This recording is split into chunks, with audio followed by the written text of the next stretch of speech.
Hello friends, welcome to the Yash foundation. कैसे हैं आप सभी।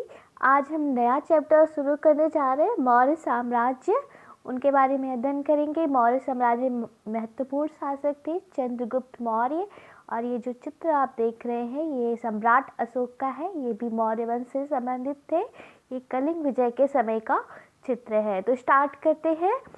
चंद्रगुप्त मौर्य ही मौर्य साम्राज्य के सबसे महान योद्धा, जिन्होंने इसका पूरे भारत में राजनीतिक विस्तार किया था मौर्य साम्राज्य का। और इन्होंने ही पहली बार पूरे भारत को एक राजनीतिक रूप से एकबद्ध किया था। इससे पहले जो भी राजा थे, हमने 6ठी शताब्दी ईसा पूर्व का राजनीतिक विस्तार पढ़ा, तो जो जनपद थे, महाजनपद थे, वो छोटे छोटे गढ़ों में थे। एक शासन नहीं था पूरे भारत में, एक शासन नहीं था, केंद्रीय शासन।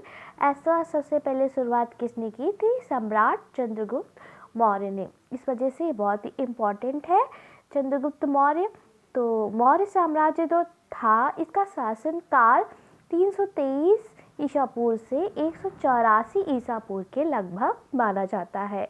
और इस साम्राज्य के बारे में हमें जानकारी एक विशाख दत्त लेखक थे, उनकी रचना थी मुद्रा राक्षस। और इसी से हमें मौर्य साम्राज्य के बारे में बहुत सारी जानकारियाँ मिलती हैं। और ख़ास करके चंद्रगुप्त मौर्य के बारे में इन्होंने लिखा हुआ है, तो इनके बारे में हमें जानकारी मिलती है। इसके अतिरिक्त इन्होंने, विशाख दत्त ने एक बुक लिखी थी, देवी चंद्रगुप्तम। ये भी इन्हीं से संबंधित थी, देवी चंद्रगुप्तम। तो इससे भी हमें चंद्रगुप्त मौर्य के बारे में जानकारी मिलती है। चंद्रगुप्त मौर्य का एक और नाम है, जो नाम है सेंड्रोकोट्स, मतलब सेंड्रोकोटस इनका एक नाम है, सेंड्रोकोटस। और ये नाम जो थे एग्जाम में आता है, किसने दिया था या कहाँ पर लिखा हुआ मिलता है? तो जस्टिन एक विद्वान थे, उन्होंने सेंड्रोकोटस यानी चंद्रगुप्त मौर्य और सिकंदर महान जो थे, सिकंदर का भी मतलब इन्हीं के समय था, इनसे जब ये राजा बने थे तो उनकी भेंट हुई थी चंद्रगुप्त मौर्य से। तो जस्टिन ने इस बारे में लिखा है और इनके लिए, चंद्रगुप्त मौर्य के लिए सेंड्रोकोटस नाम का प्रयोग किया है। तो जो चंद्रगुप्त मौर्य थे, इनके पीछे एक कहानी प्रचलित है, वो मैं कहानी बता देती हूँ कि ये सम्राट कैसे बने थे। चक्रवर्ती सम्राट चंद्रगुप्त मौर्य किस प्रकार से बने थे? तो एक शासक थे घनानंद, और ये घनानंद शासक थे। और इनके जो चंद्रगुप्त मौर्य के गुरु थे कौटिल्य, और इनको चाणक्य, जो कौटिल्य चाणक्य, और एक नाम इनका और था विष्णुगुप्त।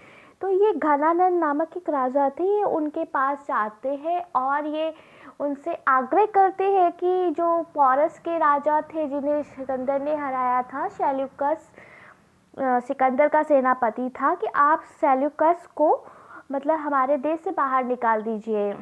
तो ये जो घनानंद थे वो मना कर देते हैं चाणक्य को कि नहीं, हम ऐसा नहीं करेंगे, क्योंकि इन्होंने ही, जो घनानंद थे, इन्होंने ही पौरस के खिलाफ साजिश रची थी सेल्यूकस के साथ।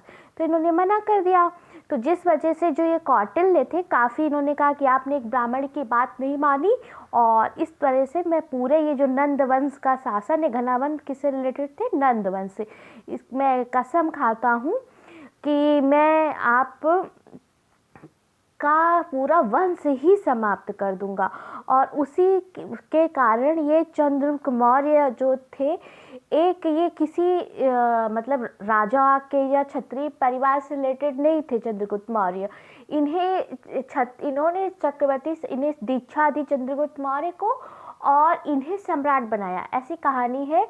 इसी कारण मुद्रा राक्षस जो बुक है, जो विशाख दत्त की, इसमें चंद्रगुप्त मौर्य के लिए कई जगह पे वृषल का मतलब होता है वृषल का मतलब होता है कुलहीन शब्द का भी प्रयोग किया गया है, क्योंकि ये मतलब किसी क्षत्रिय परिवार से या राजा के परिवार से नहीं थे। इन्हें चंद्रगुप्त मौर्य ने ही बनाया था राजा, और इन्होंने नंदवंश का समाप्त करके मौर्य साम्राज्य की स्थापना की थी, और कौटिल्य की प्रतिज्ञा जो कौटिल्य ने खाई थी वो पूरी की थी। तो इस विषय से चंद्रगुप्त अगर मौर्य के बारे में आप अध्ययन करेंगे तो आपको कौटिल्य, चाणक्य, इनके गुरु के बारे में अध्ययन करना होगा। और चाणक्य ही इनके प्रधानमंत्री थे, इनके पुरोहित थे, जो शासन की इन्हें मुख्य सलाह दिया करते थे। चाणक्य नीति, चाणक्य ने एक बुक लिखी थी जिसे एक राजनीतिक ग्रंथ है, ग्रंथ का नाम था अर्थशास्त्र।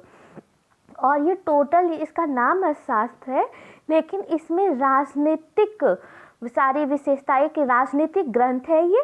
और ये एग्जाम में काफ़ी पूछा जाता है। क्या पूछा जाता है? एक कौटिल्य के नाम पूछे जाते हैं, चाणक्य, कौटिल्य, विष्णुगुप्त, आपको ये ध्यान रखना है। और इनकी जो ये पुस्तक है अर्थशास्त्र, और अर्थशास्त्र का विषय नाम तो अर्थशास्त्र है, लेकिन इसमें अध्ययन राजनीति का है। यह एक राजनीतिक ग्रंथ है, तो आपको ये बात ध्यान में रखना है। और एक क्वेश्चन और आता है ये अर्थशास्त्र एग्जाम में कि इन्होंने अपनी पुस्तक अर्थशास्त्र में एक राज्य से रिलेटेड, ये बुक है मतलब राज्य से, राज्य में कैसी शासन व्यवस्था होनी चाहिए, ये सब बताया है इन्होंने। राजा, एक अच्छे राजा के अंदर क्या गुण होने चाहिए, तो ये सब इन्होंने बताया। तो इन्होंने एक सप्तांग सिद्धांत बताए हैं, ये भी एग्जाम में आता है। तो और इसमें इन्होंने राजा के लिए 7 सिद्धांत बताए कि इनका पालन राजा को करना चाहिए, और किसी राज्य के लिए 7 चीज़ें होनी आवश्यक होती है। पहला तो एक अच्छे शासन के लिए, एक अच्छे राज्य के लिए एक अच्छा राजा होना चाहिए, उचित गुणों से युक्त, एक अच्छा अमात्य यानी कि प्रधानमंत्री, एक जनपद, एक विशाल शासन, एक दुर्ग, और एक कोष भंडार होना चाहिए, पैसा होना चाहिए, दंड होना चाहिए। और इसमें एक सबसे मुख्य बताया इन्होंने एक पार्ट सप्तांग, राज्य के सप्तांग सिद्धांत में मित्र। और इन्होंने 2 तरह के मित्र बताए। एक सहज मित्र होता है जो आपके साथ बिना स्वार्थ के होता है, और राजा, ये राजा के मित्र के बारे में बता रहे। और इन्होंने मित्र को राजा के कान के बराबर, मतलब कान के बराबर उससे कहा कि ये कान के जैसा होता है, राज्य के कान है ये। अगर अच्छा मित्र है तो वो किसी राज्य का कान होता है। क्या होता है? कान होता है किसी राज्य का। तो एक सहज मित्र होता है, कृत्रिम मित्र होता है। तो जो सहज मित्र होता है वो तो बिना किसी स्वार्थ के जुड़ा होता है, लेकिन जो कृत्रिम मित्र होता है वो लोभी होता है, कामी होता है, कायर होता है। राजा को इस तरह के मित्र से दूरी बना के रखनी चाहिए, इसे सहज मित्र रखने चाहिए। ये सप्तांग सिद्धांत एग्जाम में आता है, आपको बता दिया मैंने। अब हम चंद्रगुप्त मौर्य साम्राज्य का अध्ययन कर रहे हैं, तो हम इसके साम्राज्य विस्तार का अध्ययन कर लेते हैं। मौर्य साम्राज्य का विस्तार व्यास नदी से लेकर सिंधु नदी तक फैला हुआ था, और इसकी सीमा जो है ईरान तक लगती थी। ये मौर्य साम्राज्य की सीमा ईरान तक लगती थी।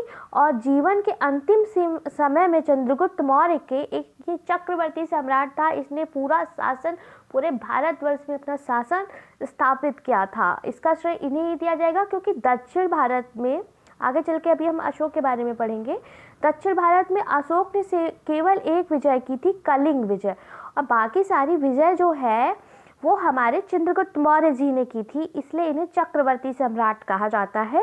और इनके ही शासनकाल में पश्चिम में हिंदकुश पर्वत से लेकर पूरब में बंगाल की खाड़ी और उत्तर में हिमालय, दक्षिण में मैसूर यानी कर्नाटक।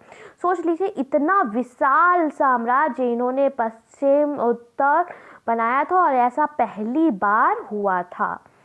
और ये शासक कौन थे? चंद्रगुप्त मौर्य। तो ये बहुत ही इम्पोर्टेंट शासक हो गए इस मौर्य साम्राज्य के। अब हम इसमें एक महान शासक, हम सिर्फ जो एग्जाम में आएंगे उन्हीं के बारे में पढ़ रहे हैं, क्योंकि बेकार का ज्ञान तो बेकार ही होता है। अब अशोक के बारे में पढ़ लेते हैं। ये भी एक महान राजा थे। अशोक इन्होंने इसलिए फेमस है, आप जान लो, इन्होंने एक विजय की थी दक्षिण में, कलिंग विजय, और इसके बाद इनका जीवन पूरी तरह से बदल गया था। उसमें इतना नरसंहार देखने के बाद इनका पूरा हृदय परिवर्तन हो गया था, और इन्होंने युद्ध से ही मना कर दिया था कि अब मैं अपने जीवन में कोई युद्ध नहीं करूँगा, और इन्होंने बौद्ध धर्म ग्रहण किया था। और अशोक को जितना इनकी विजय के लिए नहीं, कि जितना इनकी बौद्ध धर्म की वजह से जाना जाता है। और ये भी कहा जाता है कि ऐसा, मतलब लोग कहते हैं कि ये जो अशोक थे, इन्होंने लास्ट में कलिंग विजय के बाद ये जो युद्ध की नीति छोड़ दी थी, यानी कि अब मैं किसी तरह की हिंसा नहीं करूँगा। तो ये उसके बाद कोई ऐसा राज्य बचा ही नहीं था जहाँ पे मौर्य अपना शासन स्थापित करे। तो इसके बाद इन्होंने, और ऐसा कहा जाता है, ये मैं ऐसा कुछ है नहीं, मैं बस आपको बता रही हूँ कि था ही नहीं कोई ऐसा शासन राज्य जहाँ पे ये जीतते उस राज्य को, इनके सब इनके नीचे ही थे। तो इसलिए इन्होंने युद्ध की नीति मतलब छोड़ दी पूरी तरह से, और जब है ही नहीं तो फिर इन्होंने छोड़ दी। और कहा जाता है कि प्राचीन काल में जो भी राजा होते थे वो चाहते थे कि इतिहास में उन्हें, उनकी एक निजी स्वेच्छा होती थी कि इतिहास में उनका नाम याद किया जाए, कि वो भूले ना जाएं। इसीलिए लोग इतना अपने बारे में लिखवाते थे, इतिहास बनवाते थे कि आगे चल के मुझे पढ़ा जाए। और पढ़ा जाए तो अगर ऐसे आप पढ़ेंगे कि इन्होंने इतने लोगों को मारा था, हिंसा की थी, तो इतना अच्छा इफेक्ट नहीं पड़ेगा। लेकिन अगर यदि होता है कि इन्होंने इतने अच्छे अच्छे काम किए थे, तो इस वजह से लोग इनके बारे में ऐसे कहते हैं कि इस वजह से इन्होंने बौद्ध धर्म अपनाया था। लेकिन एक पार्ट ये भी है, हो सकता है इनका हृदय परिवर्तन हुआ हो अशोक का इतनी बड़ी हिंसा देखने के बाद, और इनका पूरा तरह से मन परिवर्तन हो गया और इन्होंने बौद्ध धर्म ग्रहण कर लिया, आजीवन अहिंसा करने का फैसला किया। अशोक के जीवन के विषय में हमें इनके शिलालेख, स्तंभ लेखों से जानकारी प्राप्त होती है, और इनके 14 शिलालेख हमें मिलते हैं जो काफ़ी इंपॉर्टेंट है। 13वें शिलालेख में अशोक को देवा नाम प्रिय की संज्ञा दी गई है, जो एग्जाम में पूछा जाता है। क्या है? देवा नाम प्रिय की संज्ञा दी जाती है, तो ये भी इम्पॉर्टेंट है। और असम सुदूर दक्षिण को छोड़कर संपूर्ण भारत पे अशोक का भी अधिकार था। अशोक भी एक महान सम्राट के नाम से जाना जाता है। अशोक बौद्ध धर्म के लिए ज़्यादा जाना जाते हैं जितना कि अपनी विजय से ज़्यादा। ये सिर्फ बौद्ध धर्म की वजह से ही जाने जाते हैं, जिस तरह से इन्होंने बौद्ध धर्म को प्रचार किया, अपनाया इतिहास में, इसी वजह से ज़्यादा जाने जाते हैं। इनके शिलालेख, स्तंभलेख, गुहालेख मिले हुए हैं, और जो कि एग्ज़ाम में आता है कि किस भाषा में है, तो आपको प्राकृत भाषा होती है एक, और एक ब्राह्मी लिपि में इनके शिलालेख लिखे गए हैं। और सामान्यतः इन्होंने प्राकृत भाषा और ब्राह्मी लिपि का ही प्रयोग किया है, किंतु 2 इनके शिलालेख ऐसे हैं जिनका नाम है सा बाजगढ़ी और मानसेरा। इसमें इन्होंने खरोष्टी लिपि का प्रयोग किया है, और इनके शिलालेख जो है काफ़ी प्रसिद्ध है अशोक के। तो इनके बारे में आपको अध्ययन करना, मतलब ध्यान रखना बहुत ज़्यादा ज़रूरी है। और चंद्रगुप्त मौर्य के शासनकाल में एक मैं आपको बता दूं, थे शासक मेगस्थनीज, और इन्होंने इन्होंने बुक लिखी थी इंडिका, मेगस्थनीज ने, और ये सेल्यूकस के इन्होंने छोड़ा था यहाँ पे इनके पास। तो इससे हमें मौर्य शासन के बारे में इनकी इंडिका से बहुत ज़्यादा जानकारी मिलती है, मेगस्थनीज की। ये भी एग्ज़ाम में काफ़ी आता है, आपको ध्यान रखना है। और तो सामान्यतः प्राकृतिक और ब्राह्मी लिपि का प्रयोग किया है अशोक ने अपने शिलालेखों में, आपको इस पर टिक करना है। और सिर्फ 2 शिलालेख है, बाजगढ़ी, मानसेरा, इसी में खरोष्टी लिपि का प्रयोग किया गया है। अब जो खरोष्टी लिपि होती है, इसके बारे में आपको मैं एक बात बता देती हूँ। ये दाईं ओर से बाईं ओर लिखी जाती है ऐसे, ठीक है, ये दाईं ओर हो गया, यहाँ से ऐसे लिखी जाती है खरोष्टी लिपि। अब अपने शासनकाल के 8वें वर्ष में अशोक ने कलिंग विजय की थी, और अशोक के शिलालेख में इनके लिए मैं बता दिया आपको, देवानाम प्रिय का नाम प्रयोग किया जाता है, जो एग्जाम में बहुत पूछा जाता है। अशोक ने बौद्ध धर्म जब ग्रहण कर लिया था, तो अपनी प्रजा के लिए, ये भी एग्जाम में बहुत आता है, धम्म, अशोक का धम्म, ऐसे आप पूछता है, अशोक का धम्म क्या है, अशोक का धम्म। तो अशोक का धर्म यही था कि इन्होंने प्रजा के लिए कुछ नियम पालन बनने के लिए बनाए थे अपनी स्वेच्छा से, वो इसका पालन करें। और अशोक के शासन काल में ही हमें दीपवंश, महावंश, जो मैंने पिछले अध्याय में आपको बौद्ध धर्म में पढ़ाया है, मिलता है लिखा हुआ कि दीपवंश, महावंश में अशोक के शासनकाल में पाटलिपुत्र में बौद्ध धर्म का तृतीय संगीत हुआ था, जिसकी अध्यक्षता मोगलिपुत्र तिस ने की थी। और अशोक ने ही सारनाथ स्तंभ का निर्माण करवाया था, जिसे प्रतीक चिन्ह के रूप में भारत सरकार ने भी ग्रहण किया है, ये आप जानते होंगे। और इसके शीर्ष पे जो सारनाथ स्तंभ है, शीर्ष पे ही एक शेर का चिन्ह है जो कि शक्ति का प्रतीक माना जाता है।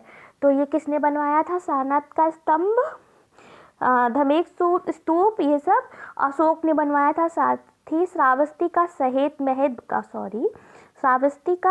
महल बहुत प्रसिद्ध है, किताब में एग्जाम में बहुत पूछा जाता है। भरहुत और सांची के स्तूप भी इन्होंने बनाए थे। सांची मध्य प्रदेश रायसेन के पास है और भरहुत सतना मध्य प्रदेश के सतना जिले के पास है। इन दोनों स्तूपों का निर्माण भी हमारे अशोक सम्राट ने कराया था। और रुद्रदामन की जूनागढ़ से ज्ञात होता है कि इनके शासन का विस्तार अशोक के विस्तार काफ़ी पश्चिम भारत तक था और सिकंदर के पूर्वी भारत के शासक शेलिकस की आक्रमणकारी सेना ने 305 ईस्वी में इन्होंने उसे पराजित भी किया था। अब और बातें जान लेते हैं। चंद्रगुप्त और अशोक के शासनकाल में जो भी मौर्य साम्राज्य में विशेषताएं देखी गई। जो मेगास्थनीज थे चंद्रगुप्त मौर्य के समय में, उनके इंडिका से हमें मौर्य इतिहास के बारे में काफ़ी जानकारी मिलती है। राजनीतिक, शासन, धर्म, सामाजिक जीवन के बारे में हमें ये बहुत महत्वपूर्ण स्रोत है मौर्य साम्राज्य का। एग्जाम में आ गया जैसे कि महत्वपूर्ण स्रोत कौन सी बुक है मौर्य साम्राज्य के लिए, तो उसमें कई बुक के नाम होंगे, तो एक इंडिका या मेगास्थनीज के लेखक का तौर पे होगा, तो आपको यही चूज़ करना है। और इसी की इंडिका से भी पता चलता है कि टैक्स चोरी पर अगर कोई कर चोरी करता था, टैक्स नहीं देता था, तो उसे मृत्युदंड की सज़ा दी जाती थी और चोरी करने पर भी मृत्युदंड की सज़ा दी जाती थी मौर्य काल में।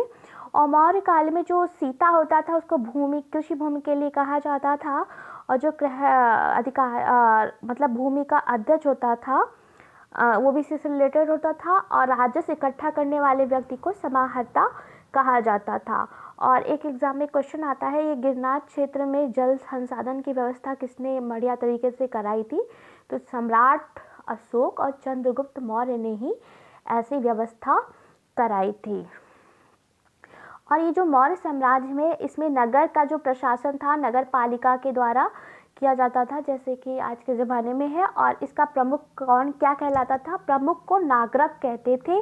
और इसमें इंडिका में लिखा है ये सब, ठीक है। 5 सदस्यों वाली 6 समितियां भी बनी होती थी जो इस नगर के प्रशासन को देखती थी। मौर्य काल में शिक्षा का प्रमुख केंद्र बिहार का नालंदा था, ये भी बहुत इंपॉर्टेंट हो गया। और आपको जानना है कि मौर्य जो था, ये अशोक के कारण ये बौद्ध धर्म इन्होंने बहुत ही इसका प्रसार किया था और इसे अपना राज संरक्षण दिया था। और बिहार के समीप एक बुलंदी बाग कुम्भहार की जगह है जहाँ से मौर्य साम्राज्य के लकड़ी के विशाल भवन भी प्राप्त होते हैं। अगले चैप्टर में हम मौर्यता साम्राज्य के बारे में अध्ययन करेंगे, मौर्यों के बाद के। और प्लीज़ चैनल को सब्सक्राइब कीजिए और वीडियो को लाइक कीजिए। Thank you so much. Have a good day. Take care.